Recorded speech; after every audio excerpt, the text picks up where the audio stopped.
she's still just as bitter as ever. There's such a great new spin of complaints here. Here's one from her most recent episode, which still on YouTube, she's got like 200,000 subscribers. It's really amazing that now she's been doing this for how many episodes? She's been literally on every podcast of the left wing promoting it. And that's still all she's managed to get. Here she is interviewing. I couldn't make it on my own, so I needed to take opportunities from someone more deserving. You know, this is how arrogant Joy Reid and Ketanji Brown Jackson and Michelle Obama and Sheila Jackson Lee are. They're so narcissistic, they think this is persuasive. This was never supposed to go public, but Megyn Kelly and Charlie Kirk just flipped Michelle Obama's day into a full-blown media crisis, live on air. 1 minute, she looked proud and confident. The next, chaos hit as harsh words and legal confusion flew her way. You won't believe what Charlie claimed about Michelle's legacy, or how Megyn's sarcasm went off the charts. From sharp digs to awkward truths, this wasn't just criticism. It was a world-class public roasting. And yes, the internet is totally freaking out. Stick around. It only gets more intense from here. Went on a podcast called Diary of a CEO. It's kind of rings a bell like a founder kind of situation. And once again, wants you to know how awful it is to be married with children. There are just many natural reasons why marriage, infertility, trying to have kids makes things difficult. It's like I try to tell couples, of course it's hard. Just listen to what I said, right? Like, it's probably, if you're having some issues in your marriage, it's not you, it's the process of marriage. Michelle Obama says, until recently, I've mourned the dimming of that hope. And maybe you've experienced the same feelings. Is that a pit in my stomach? A palpable sense of dread about the future? Now, look, Michelle Obama has well-documented anxiety problems. And it's very interesting. When they are not in control of political power, they get anxiety. Michelle Obama once said, "When they go low, we go high." Then she chose the perfect moment to drop a podcast, release another book, and fill store shelves with her face like it was a sale in the fame aisle. Because if there's one thing as sure as a Kardashian makeover, it's Michelle acting like she's not quietly warming up for a run at the White House, all while skipping the Vote Michelle sticker on her workout gear. This audience knows she never says anything positive. It is all complaints. So she goes on another podcast. She's promoting her show, so she's making the rounds. The Diary of a CEO podcast, and actually found a way to bitch and moan about how hard it is to live in the White House. When you walk through a storm, keep your head held high. Meanwhile, in a noisy part of the internet, Megyn Kelly was sharpening her sarcasm like a weapon. And Charlie Kirk, he was being Charlie Kirk, a guy who looks like a generic image of someone puzzled by politics and speaks like he memorized an entire PragerU script in one bite. Obama, listen to this. And at this phase of my life, I'm in therapy right now because I'm transitioning. You know, I'm 60 years old. I've finished a really hard thing in my life with my family intact. I'm an empty nester. My girls are in, you know, they've been launched. And now for the first time, as I've said before, every choice that I'm making is completely mine. I now don't have the excuse of, well, my kids need this or my husband needs that or the country needs that. So how do I think about this next phase? Once again, speaking a reference to her time as First Lady negatively, and I'm transitioning. I mean, an interesting choice of words, given how the internet refers. Now, Michelle Obama isn't running for president. Supposedly, she's not doing any political work. Supposedly, she's just out there on arena tours, signing documentary deals, dropping Netflix specials, and releasing books like The Light We Carry, because being subtle is clearly long gone, buried under piles of ghost-written bestsellers. She's smiling like royalty back from a break, while claiming she's just a regular citizen. Right. And Beyoncé's just a local singer from Houston. Interesting. When they are not in control of political power, they get anxiety. And being at the DNC, this for them is church. For them, this was a religious experience. Till recently, I have mourned the dimming of that hope. And maybe you've experienced the same feelings, that deep pit in my stomach, a palpable sense of dread about the future. It's so dark. And now she's saying, now I have hope because of Kamala Harris. The apocalyptic undertones of the Democrat Party is... And Kelly didn't hold back. She jumped in fast, like she'd been counting the days for Michelle's perfect image to finally crack.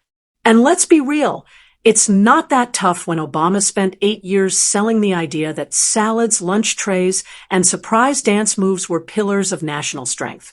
Remember when she turned school lunches into quinoa mush? Kids went from loving Pizza Fridays to fearing kale in just 6 weeks. Childhood ended with one sad, government-issued celery stick. Listen to her talking about her 8 years in the White House. SOT 27. So I'm at this stage in life where I have to define my life on my terms for the first time. So what are those terms?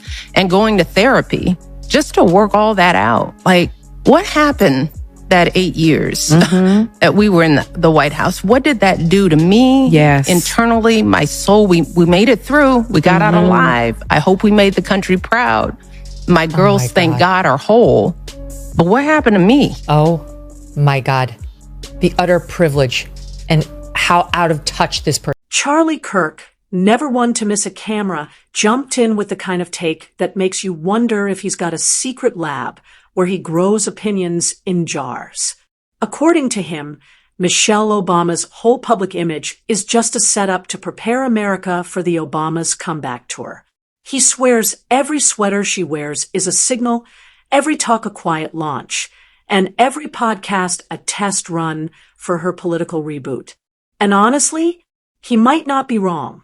When someone says they're not into politics, but shows up on every media platform like a viral influencer on energy drinks, it starts to feel a little suspicious. Michelle's best move might be making half the country believe she's above politics while actually treating it like her part-time gig.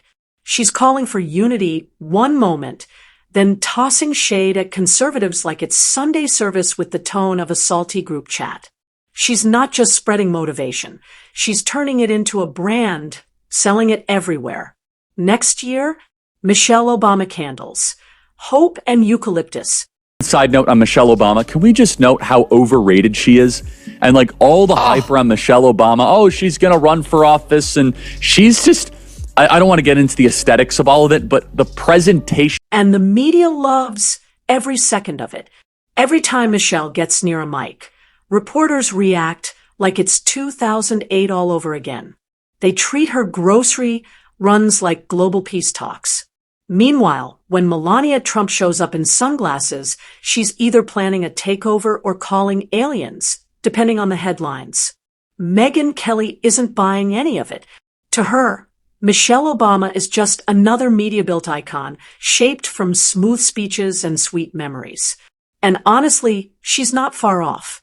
For someone who claims to dislike politics, Michelle seems very hooked on the applause that comes with staying close to it.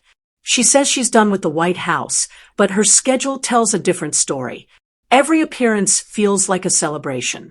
Every chat sounds like a soft campaign ad wrapped in warmth and sweaters.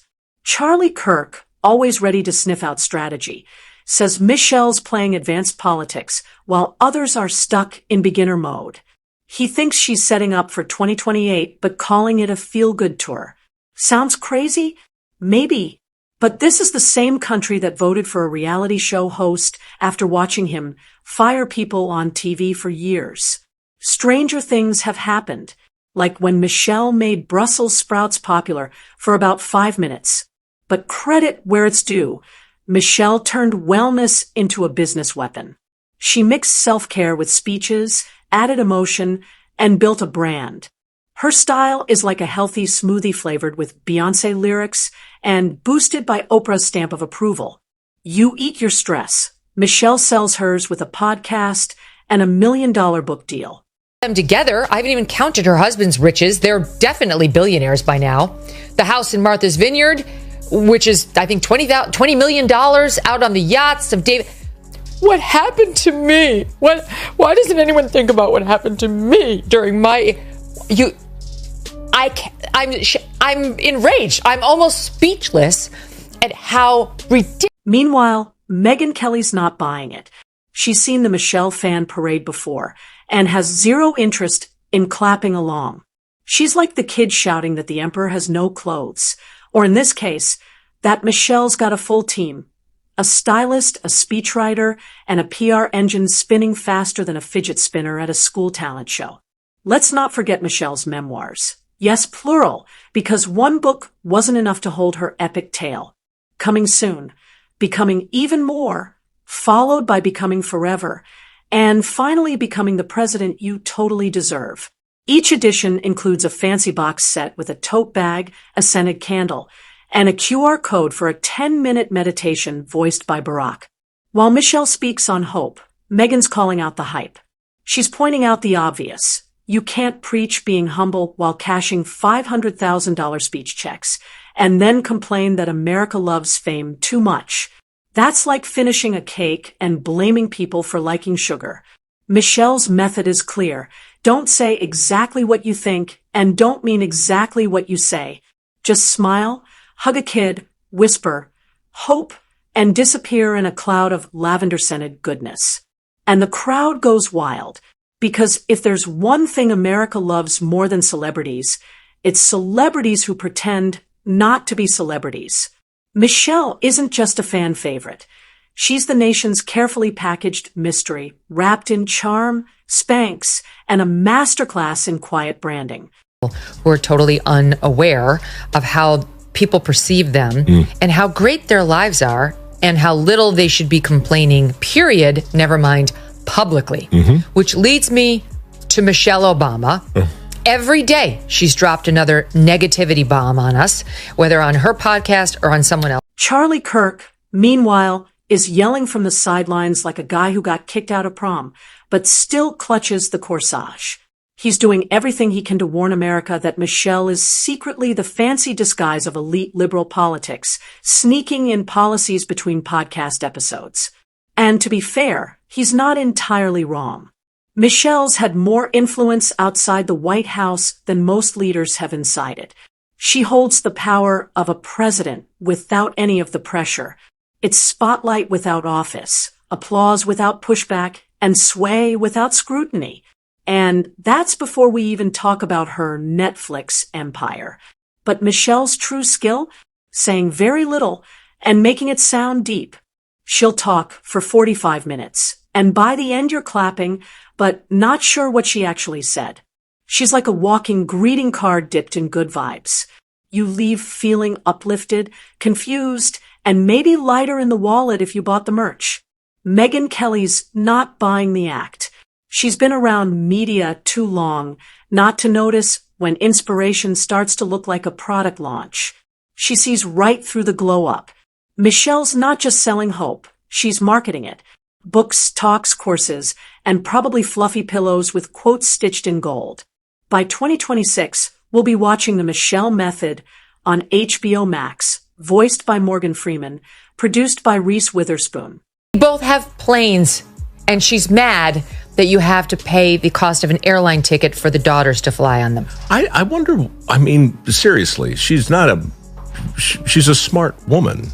But she's aggrieved. She is immersed in a powerful and inescapable sense of grief. Megyn Kelly, not one to clutch pearls unless she's using them as a weapon, rolls her eyes so hard they almost leave orbit.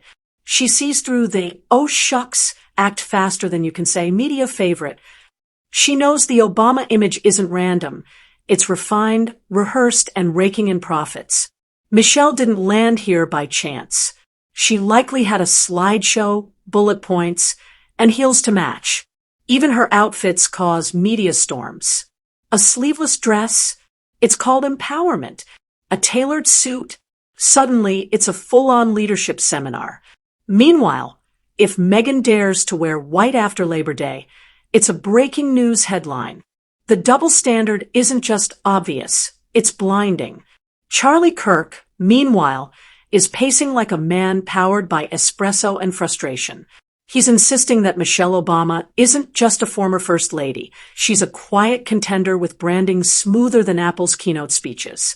Her "I'm not into politics" line might be the nicest lie ever sold.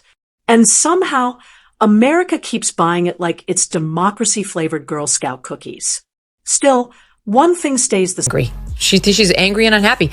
I've watched enough of her over the years, and then with this ridiculous podcast she's trying to launch, to see she's a deeply unhappy person. She's obviously, there's problems with her daughters and all that. I don't want to get into that. But we built up on the right. Michelle Obama is going to be the hardest person ever to run against. And her book sold so many copies. And my goodness, you want to talk about the most overrated political hype of a generation? It would go to Michelle. Megyn Kelly, always the skeptic in heels, sips her coffee, smirks at the camera, and reminds viewers that every feel-good quote and cozy cardigan hides a polished political machine with lip gloss. Michelle says she's not running, but she's definitely jogging circles around the truth, like it's a track made of motivational Instagram posts. Because when Michelle Obama claims she's not into politics, it's like Jeff Bezos claiming he's not into cash. The evidence speaks louder than any speech. So while Michelle floats above it all, acting like she's just here to sprinkle some hope and hummus into your spirit, the rest of us are watching what might be the classiest political playbook ever, dressed up as a podcast tour. Megyn Kelly sees the game. Charlie Kirk shouts it from rooftops. And Michelle, she just keeps smiling, selling, and soaring without ever saying a word about 2028. But let's be real. If winning hearts were votes and branding counted as ballots, Michelle Obama would